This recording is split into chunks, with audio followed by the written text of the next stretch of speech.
Hello प्यारे बच्चों, कैसे हैं आप सब। मैं उम्मीद करती हूँ आप सब अच्छे होंगे और खूब दिल लगाकर पढ़ाई कर रहे होंगे।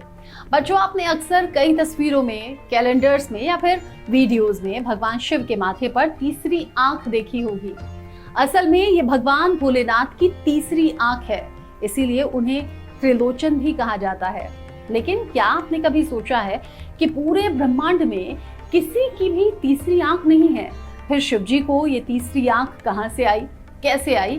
इस तीसरी आंख के पीछे की कहानी आखिर क्या है? तो चलिए आज मैं आपको शिवजी के मस्तक पर तीसरी आंख से जुड़ी हुई पौराणिक कहानी सुनाती हूँ। ये कहानी आपको शिवजी से जुड़ी हुई कई अहम जानकारी भी देगी। तो चलिए कथा को शुरू करते हैं।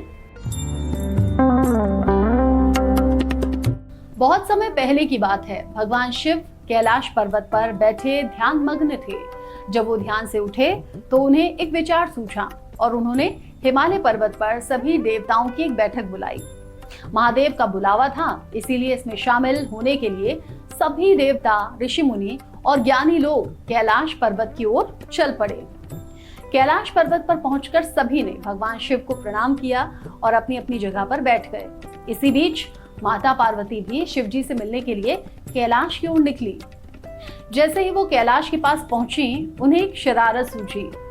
माता पार्वती चुपके चुपके दबे पांव पीछे की ओर से शिवजी के पास पहुंची और उनकी आंखों को अपने हाथों से बंद कर दिया।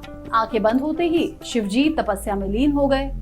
माता पार्वती को इस बात का जरा सा भी एहसास नहीं था कि उनकी ये नादानी पूरी सृष्टि का सर्वनाश कर सकती है।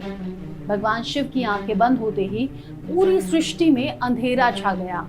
सूरज का तेज कम होने लगा। धरती पर अंधकार से कोहराम मच गया। समस्त मानव जाति और जानवर तेज हवाओं और अंधेरे को देखकर घबराने लगे। देवी देवता भी चिंता में पड़ गए। तपस्या में लीन शिवजी को अंदाजा हुआ कि देवी पार्वती की शरारत से लोगों में डर पैदा हो रहा है। इसीलिए भगवान शिव ने अपने मस्तक पर सृष्टि की रक्षा के लिए एक ज्योति पुंज को उत्पन्न किया, जिसे भगवान की तीसरी आंख के नाम से जाना जाता है। इस ज्योति पुंज की रोशनी से सृष्टि में रोशनी लौट आई।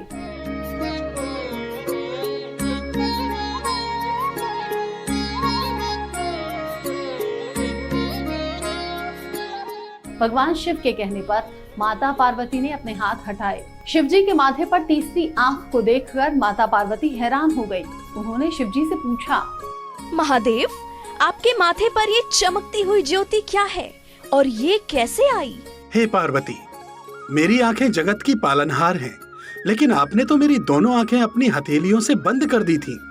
इसलिए जगत को रोशनी देने के लिए मैंने मेरे मस्तक पर ये ज्योतिपुंज यानी तीसरी आंख प्रकट की। अगर मैं ऐसा न करता तो सृष्टि का विनाश हो जाता। माता पार्वती को अपनी गलती का एहसास हुआ और उन्होंने शिवजी से अनजाने में हुई इस गलती के लिए क्षमा मांगी। शिवजी ने भी मुस्कुराते हुए बात को आया गया कर दिया। इस घटना के बाद से ही मान्यता है कि भगवान शिव अपना तीसरा नेत्र तभी खोलते हैं जब किसी चीज के विनाश का समय निकट होता है। कहते हैं कि जब जब धरती पर पाप और अन्याय बढ़ा है, तब तब महादेव ने पाप और अन्याय को खत्म करने के लिए तीसरी आंख खोली है। तो बच्चों, समझ गए ना आप कि भगवान शिव के मस्तक पर तीसरी आंख कैसे आई और भगवान शिव को त्रिलोचन के नाम से क्यों जाना जाता है। बच्चों, कई बार हमारी नादानियां किसी के लिए बड़ी मुसीबत का कारण बन सकती हैं। इसीलिए कहते हैं कि मजाक भी सोच समझ कर करना चाहिए। जैसे कि पार्वती जी ने शिवजी के साथ मजाक किया और बाद में उन्हें अपनी गलती का एहसास हुआ। उम्मीद करती हूँ कि आपको शिवजी के त्रिलोचन बनने की पौराणिक कहानी पसंद आई होगी। अभी के लिए चलती हूँ, अगली बार फिर आपसे मिलूंगी ऐसी एक पौराणिक कथा के साथ। नमस्कार।